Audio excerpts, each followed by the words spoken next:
Mr. President, only one thing in Gaforo, in the Chalanyego, Nyaninda, Nyanimo, when Gaforo no Gafo, what you have Nnamdi Kanu, and his ring, Ulamano, Galeno, Ulamano, Galeno.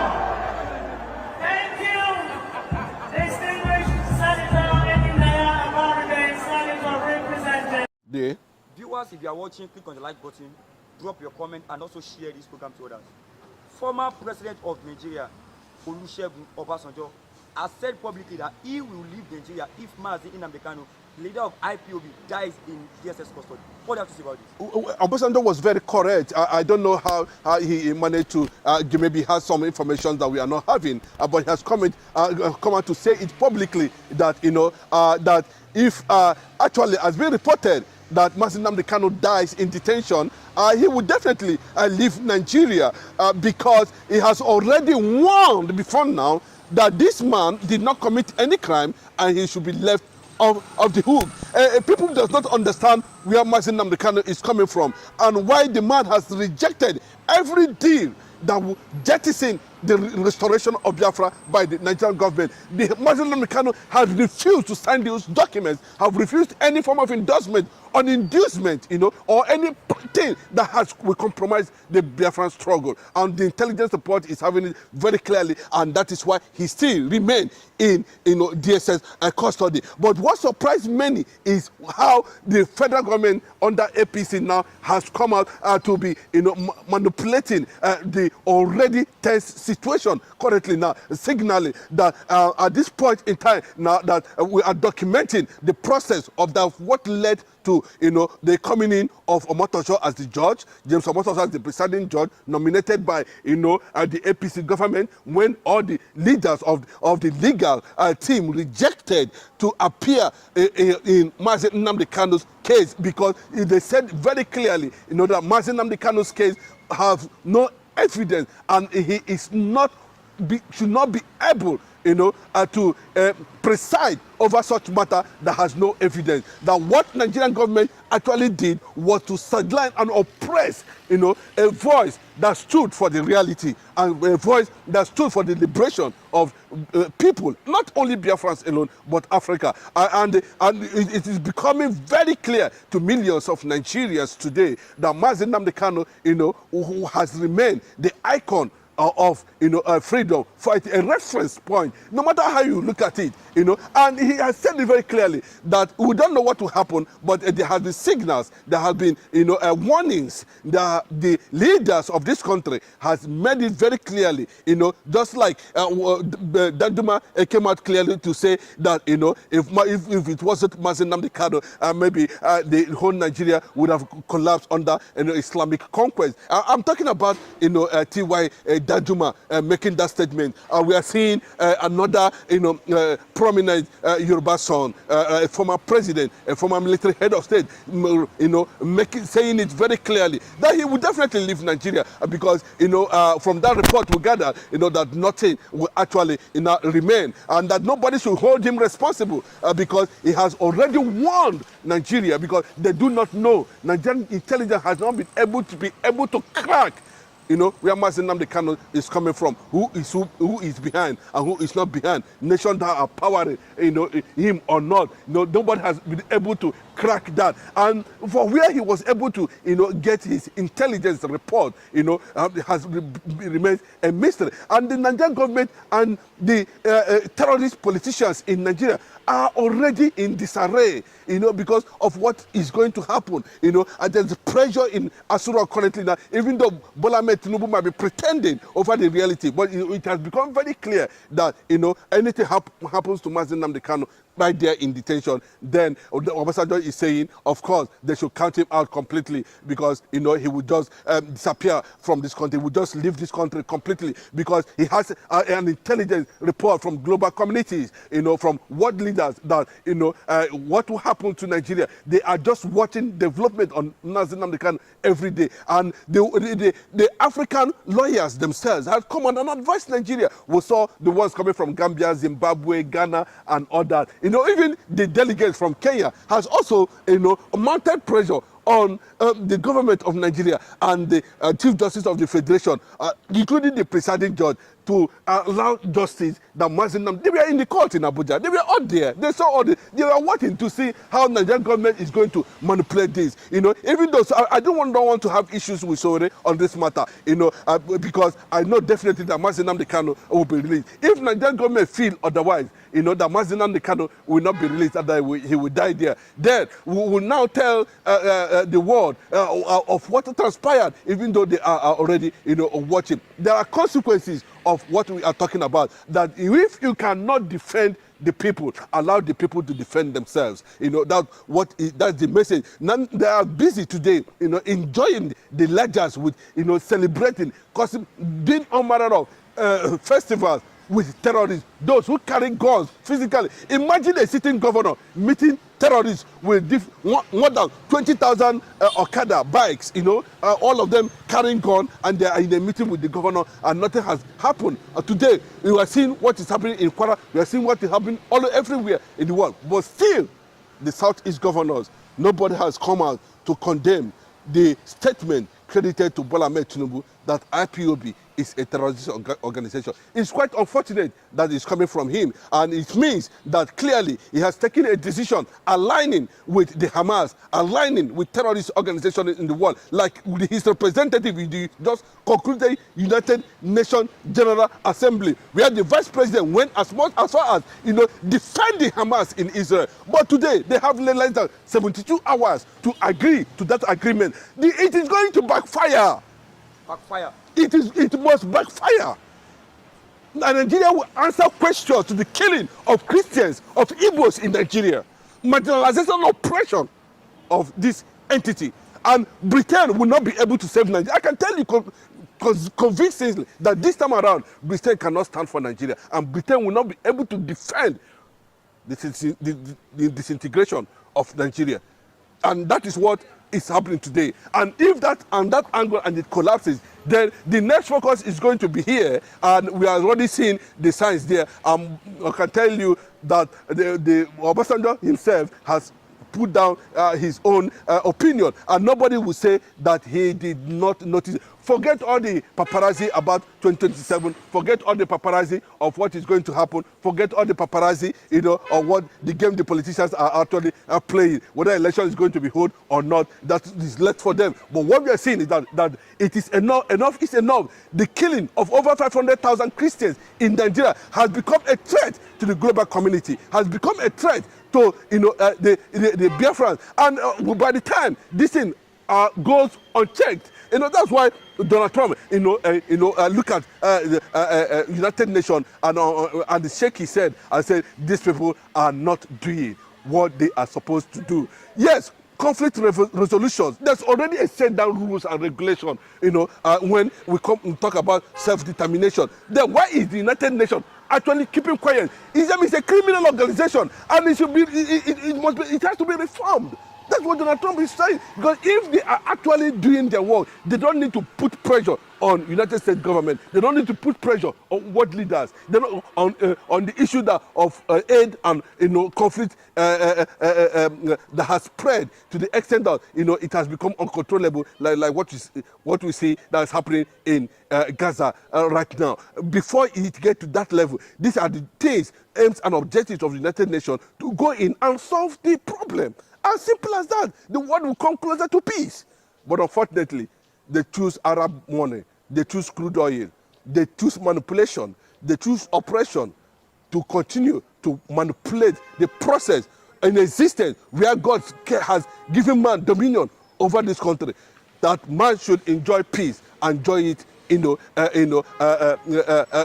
without any reservation. That is the game we are seeing today. But the direct message, that is coming very clearly from powerful Nigerians like Danjuma and Obasanjo today signals that the Nigeria might be heading in towards uncertainty and that come to a point, that it will be consumed. Whether Nnamdi Kanu, you release Nnamdi Kanu today or not, whether you manipulate, you can see what the chief judge, some legal luminaries and heads are saying about the Nigerian judiciary. You can see the revelations everywhere. You can see how corrupt judiciary has become, how manipulative. But what I'm saying at this point in time, these things they are doing, these institutions of democracy that have finally collapsed in Nigeria, not by the making of an Igbo man. These are the people that have been in government for 60 years. The Igbo man is not there. He has not gotten involved anyhow by omission or by commission. But still, we are seeing a collapsed institution. Judiciary and INEC has become a threat. The Nigerian military is being manipulated towards Islamic. You can see what they are negotiating. Then all we wanted to do is to conquer the Igbo land, take their resources, then manipulate the process, and Nnamdi Kanu will die, and Igbos will continue to wave at you and say thank you for a man that never carried a gun against you. Viewers, if you are still watching, click on the like button, drop your comment, and share this program to others. God bless you and have a nice day. The truth is finally out.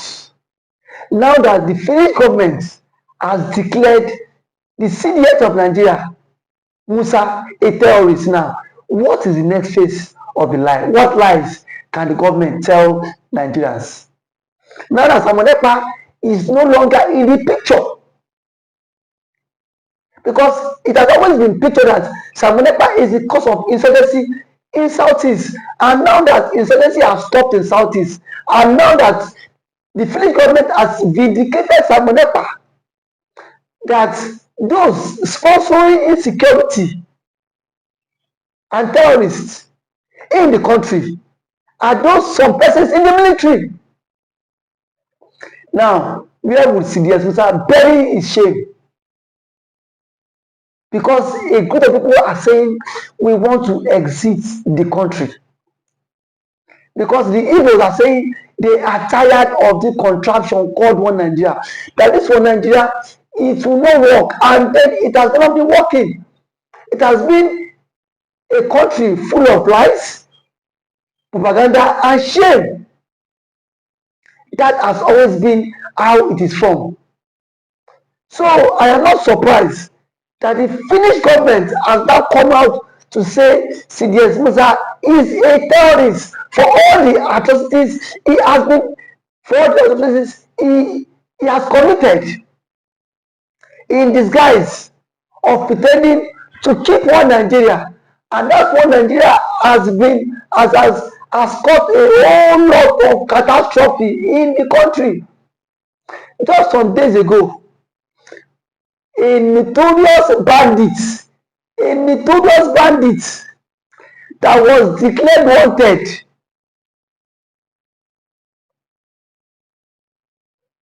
was seen in Katsina State with top government officials going for peace talk. Between Mazi Samonepa and that terrorist, who is more deadly? But here we are today. Mazi Nnamdi Kanu is still in detention.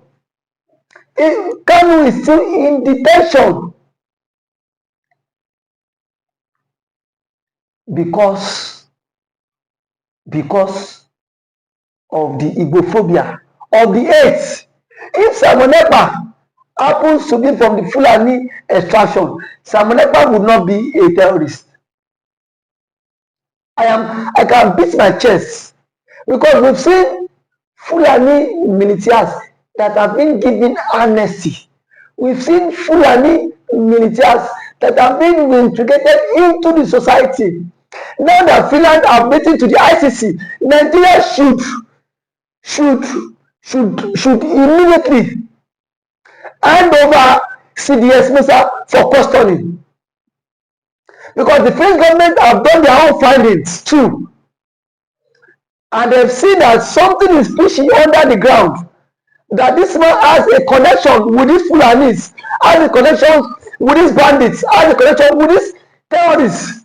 So if they are sincere, they should hand over CDS Musa to ICC for questioning.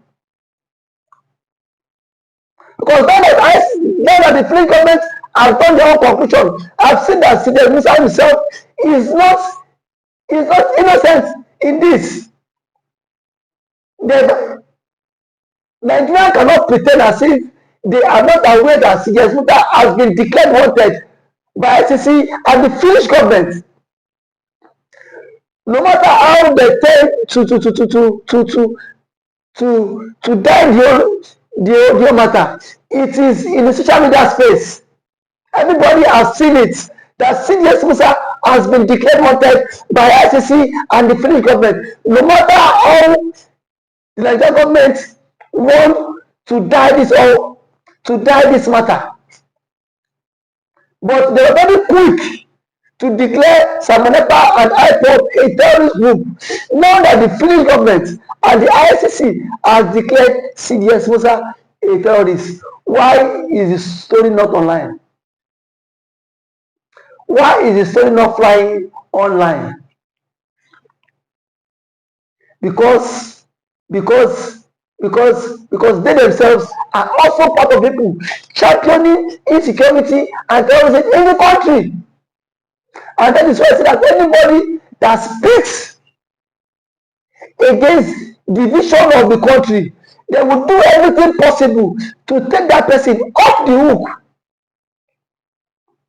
They will do everything possible for them to take that person off the hook. That is why I see that Nnamdi Kanu has been in detention. And the Finnish government, they were so gullible to be used by the Nigerian government. They were just too gullible. Because if they were not gullible, why would a country like Nigeria come to tell you that Samonepa is the one sponsoring insecurity all the way from Finland, and you sit your ass down in Finland and you believe them? But there are some rumors that the envelope also change hand. You know Nigerian story now. You know Nigerian government, that Nigerian government, anything that Nigerian government cannot do to bribe does not exist.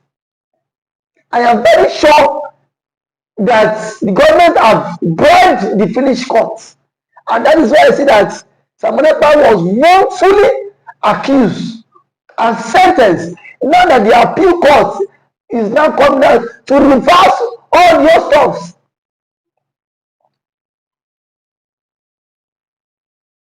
It is now a very clear indication that Samonepa is innocent of all the charges leveled against him, because the Finnish government has come out to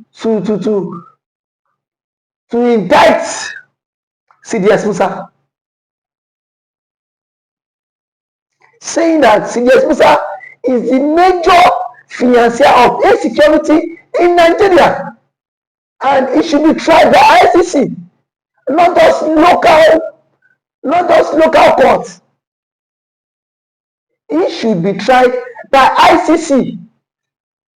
Enough of all these presents. We know that this one Nigeria, it can never work. No matter how we tend to rub our heads, no matter how we tend to try to patch things up, that one Nigeria cannot work. And that has always been the current state of Nnamdi Kanu, that one Nigeria would not take us anywhere and that it will not work. Today, the truth is not coming out. The truth is not coming out. Now, the list of people, ICC will publish names of people sponsoring banditry and sponsoring insecurity in Nigeria. Their names will be published. And when that is published, let's see how CDS Musa would escape it. Let's see how CDS Musa would escape the wrath. They have used kangaroo judgments to sentence Simon Ekpa. But today, the truth is not coming out. The truth is not out. That everybody knows the reason why insecurity is still thriving in Nigeria. And it's just because of one person that claims he is protecting the masses, rather underground, supporting the fight for terrorism. But the question is, how long can we continue to be deceived? How long can we continue to be deceived by the Fulanis? Don't forget that the CDS Musa is a Fulani man. How long can we continue to be deceived by a Fulani man in our own country? And tomorrow you say that Biafra will not exist. Biafra will exist. No matter how we tend to hold it, Biafra would exit the country. No matter how we tend to keep it, Biafra would exit this country. And I am sure that Nnamdi Kanu and Simon Ekpa will come out strong. No matter how they tend to do all this rubbish, they will come out strong. If today is the first time of coming across this channel, please kindly like this video, share it, comment for more political discourse. Thank you.